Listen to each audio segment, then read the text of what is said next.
Bonjour, bien-aimé, bienvenue dans ce moment sacré. Tu n'as pas trouvé cette prière par hasard, non, tu y as été conduit. Le même Dieu qui a mis le souffle dans tes poumons ce matin a aussi placé un but dans ta journée. Et aujourd'hui, je crois qu'il veut toucher tes finances de manière surnaturelle. Tu t'es peut-être réveillé avec un cœur lourd, peut-être que le poids des factures, la peur du manque, ou la douleur de ne pas avoir assez t'ont suivi en ce nouveau jour.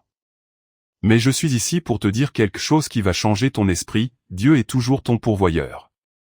Il est encore Jéhovah Jireh. Et il n'a jamais cessé d'être fidèle. Avant de prier, je veux que tu fasses quelque chose d'audacieux. Écris dans les commentaires, Seigneur, je te confie mes finances. N'écoute pas seulement, engage ta foi. Déclare-le à voix haute. Ce n'est pas juste un bruit de fond, c'est un tournant spirituel.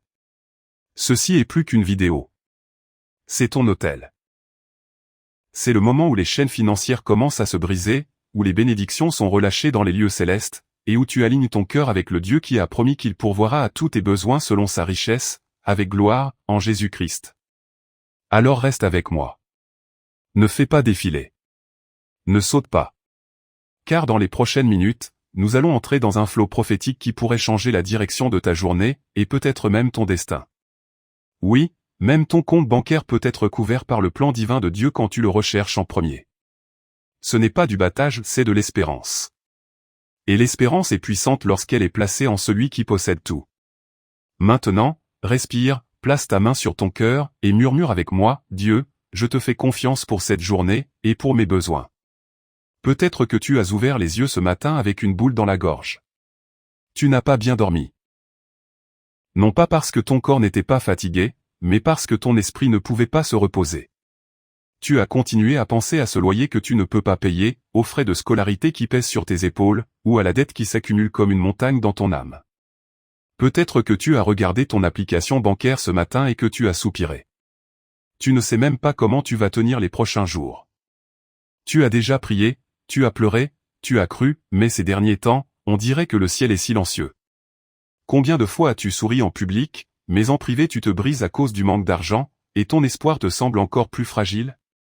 Tu travailles peut-être très dur et tu ne gagnes toujours pas assez. Peut-être que le travail que tu fais épuise ta joie, mais tu y restes parce que tu n'as pas d'autre option.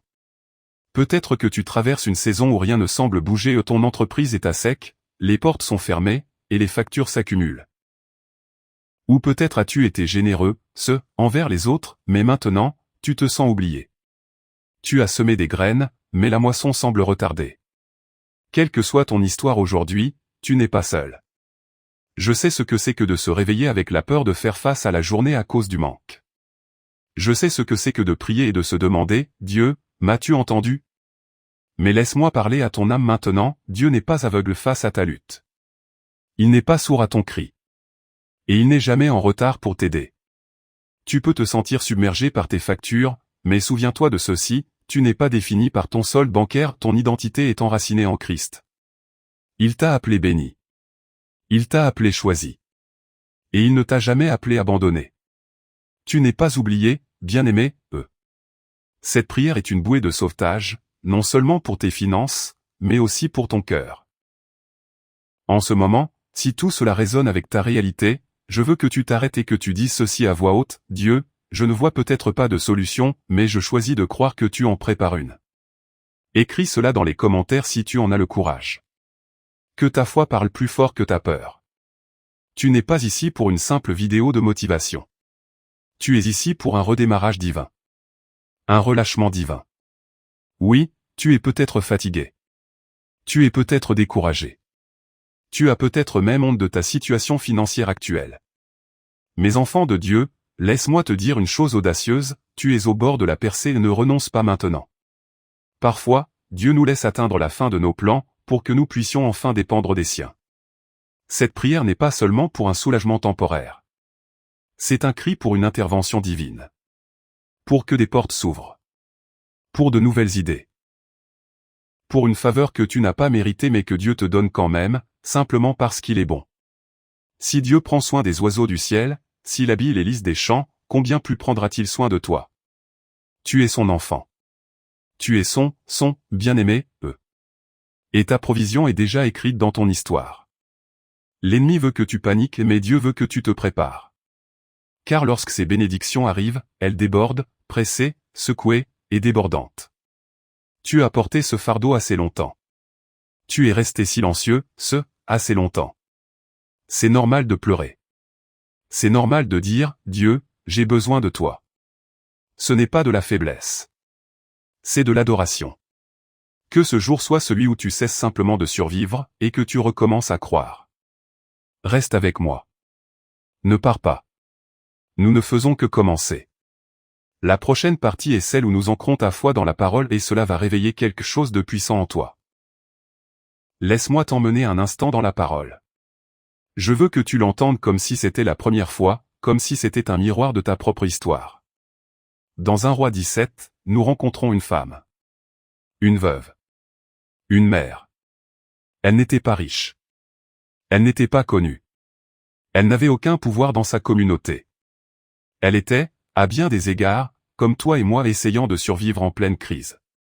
Il y avait une famine dans le pays. Pas de récolte. Pas de revenus. Aucun secours. Elle n'avait qu'un peu de farine, un peu d'huile et un fils à nourrir. Et alors qu'elle ramassait du bois pour préparer un dernier repas, elle avait déjà accepté que la mort serait son prochain chapitre. Mais Dieu avait d'autres plans. T'es-tu déjà senti comme cette femme? Comme si tu rassemblais tes dernières options, ton dernier soupçon de foi, ton ultime plan B, tout en sentant que l'espoir s'évaporait? Peut-être que la farine dans ton pot, c'est tes économies, ton entreprise, ton emploi qui tient à peine. Peut-être que l'huile représente ta dernière dose de motivation. Mais écoute-moi, Dieu n'en a pas fini avec ton histoire. Dieu a envoyé le prophète Élie à cette femme non pour l'accabler, mais pour la bénir. Il lui a dit quelque chose de fou, prépare-moi d'abord un petit gâteau, puis nourris-toi, toi et ton fils. Cela n'avait aucun sens. Pourquoi donner à quelqu'un d'autre quand elle n'avait presque rien pour elle-même? Mais parfois, la percée vient de l'obéissance qui ne semble pas logique. Elle a obéi. Elle a préparé le petit gâteau. Et ce qui s'est passé ensuite était tout simplement miraculeux, le pot de farine ne s'épuisa pas, et la cruche d'huile ne se vida pas, selon la parole de l'Éternel. Peut-être que Dieu te demande ce matin, peux-tu me faire confiance, même quand il semble que tu n'as pas assez? Peux-tu croire que ton obéissance, ta foi, tes prières font plus que ce que tu peux voir? Tout comme il a pourvu pour cette veuve, Dieu a une façon de multiplier ce qui reste. Il a une manière de te soutenir même lorsque tu penses que tu arrives à bout. Il n'a pas besoin que la banque approuve. Il n'a pas besoin d'un poste vacant pour te bénir. Il n'a pas besoin que l'inflation baisse pour déverser sa provision. Il est DIEU. Il est Jéhovah Jireh, le Seigneur qui pourvoit. Tu dis peut-être, j'ai si peu, Seigneur. Et il répond, c'est tout ce dont j'ai besoin. Tu penses peut-être que ta situation est trop loin pour être sauvée. Mais Dieu dit, je suis spécialiste en résurrection. Tu n'es pas disqualifié de la bénédiction. Tu n'es pas en retard pour la faveur. Tu n'es pas oublié. Tu es positionné. Tout comme cette veuve, peut-être que tu traverses une famine émotionnelle, financière, spirituelle. Mais le même Dieu qui est entré dans sa maison entre ce matin dans la tienne. Cette histoire est plus qu'un récit. C'est une prophétie. C'est une preuve. Et c'est ton rappel que les promesses de Dieu n'ont pas de date d'expiration. Il peut multiplier ce qui reste. Il peut étirer ce qui ne suffit pas. Il peut amener des connexions divines, une faveur inattendue, une provision surnaturelle. Tu n'as pas besoin d'avoir tout en ordre. Tu as juste besoin de faire confiance à celui qui détient tout. Dis-le doucement avec moi, Seigneur, je te fais confiance pour pourvoir. Même quand je ne vois pas le chemin, je crois que tu en crées un. Maintenant que ta foi est réveillée, maintenant que ton cœur est ouvert, entrons ensemble dans le moment suivant avec puissance. Parce que ce que nous allons proclamer sur ta vie n'est pas juste des mots, c'est un combat spirituel. C'est une autorité divine. Et c'est ta clé pour lâcher ce que le ciel a pour toi. Es-tu prêt, pour que les promesses de Dieu s'activent? Alors reste avec moi, les déclarations que nous allons faire vont secouer les plans de l'ennemi et libérer les bénédictions célestes. Maintenant que la parole s'est enracinée dans ton esprit, il est temps de dire ce que le ciel déclare. Il y a de la puissance dans ta bouche. La vie et la mort sont au pouvoir de la langue.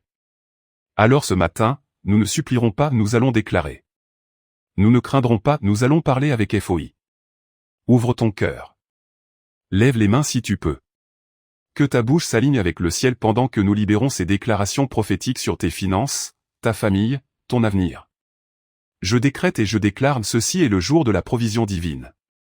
L'esprit de manque est brisé sur ma vie. Des portes de faveur financière s'ouvrent pour moi, visibles et invisibles. Chaque semence que j'ai semée va se multiplier en son temps. Je ne serai pas honteux, Je ne m'en dirai pas. Je n'emprunterai pas. Je bénirai les autres. Une faveur inattendue me localise aujourd'hui. Je ne suis pas oublié. Dieu est ma source. Je reçois la sagesse, les stratégies et les connexions divines pour prospérer. L'argent me servira, je ne servirai pas l'argent. Je vis sous un ciel ouvert. L'abondance est ma portion. Au nom de Jésus. Allez, dis-le jusqu'à ce que ta peur disparaisse. Dis-le jusqu'à ce que ton esprit s'élève. Dis-le jusqu'à ce que la paix revienne. Déclare ceci avec audace maintenant, voici le jour que l'Éternel a fait. Je me réjouirai. Et je marcherai dans ses bénédictions. Si tu es encore avec moi maintenant, c'est que cette prière a éveillé quelque chose en toi. Ne reste pas silencieux, écris ta demande de prière financière dans les commentaires. Nous ne faisons pas que défiler et partir, ceci est une famille. Nous prions ensemble. Écris ta demande avec foi, même si elle est simple. J'ai besoin d'une percée dans mon entreprise. J'ai besoin d'aide pour payer mon loyer. Je fais confiance à Dieu pour un emploi. Je suis fatigué de cette lutte. Peu importe ce que c'est, laisse la communauté prier pour toi aujourd'hui. Tu ne vois peut-être pas encore le miracle, mais quelque chose est déjà en train de bouger dans le spirituel. Des anges se déplacent. Des chaînes se brisent. Des idées sont relâchées. Des appels sont planifiés. Une aide divine est déjà en cours. Ne doute pas dans les ténèbres de ce que Dieu t'a confirmé dans la lumière. Tu ne quittes pas cette prière comme tu y es entré. Si tu es encore ici maintenant, je veux déclarer quelque chose sur ta vie que peu entendent. Il y a une bénédiction que Dieu réserve aux fidèles. Une onction fraîche.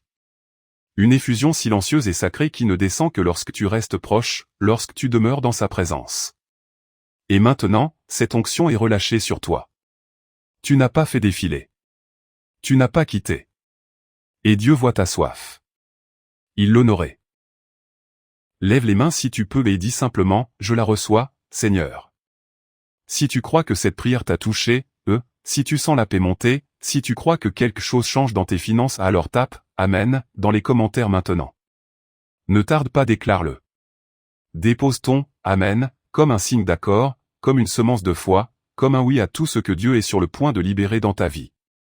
Père, au nom de Jésus. Je te présente chaque personne sous le son de ma voix. Tu vois leurs besoins. Tu connais leur fardeau. Et tu es fidèle pour pourvoir. Seigneur, je te demande qu'aujourd'hui, en ce jour même, tu ouvres des portes financières. Que la faveur inattendue les localise. Envoie une aide divine. Organise des surprises célestes. Réprimande le dévoreur en leur faveur. Annule tout esprit de manque, de dette et de limitation. Que ceci soit le commencement d'un retournement surnaturel. Bénis le travail de leurs mains. Que la sagesse coule comme un fleuve. Que la provision vienne du nord, du sud, de l'est et de l'ouest. Et que la paix inonde leur cœur. Tout fardeau soulève-le maintenant. Toute chaîne brisée maintenant. Tout blocage enlevé maintenant. Au nom de Jésus, que les fenêtres du ciel s'ouvrent sur leur foyer. Père, entoure-les de ta présence. Marche avec eux dans les heures à venir. Parle-leur. Guide-les. Fortifie-les. Et rappelle-leur qu'ils ne sont jamais seuls. Nous scellons cette prière dans la foi, et nous déclarons. Voici le jour que l'Éternel a fait. Nous nous réjouirons, et nous marcherons dans les bénédictions de Dieu. Au nom de Jésus nous prions Amen. Que tes pas soient dirigés. Que ton esprit soit en paix. Que tes mains soient bénies. Et que ton cœur s'attende à de bonnes nouvelles aujourd'hui. Marche avec assurance, bien-aimé, Le Dieu de la provision marche avec toi. Si cette prière t'a touché, écris « Amen » dans les commentaires. Dépose tes requêtes de prière. Et identifie quelqu'un qui a besoin de cela aujourd'hui. Des milliers prient avec toi en ce moment. Tu n'es pas seul.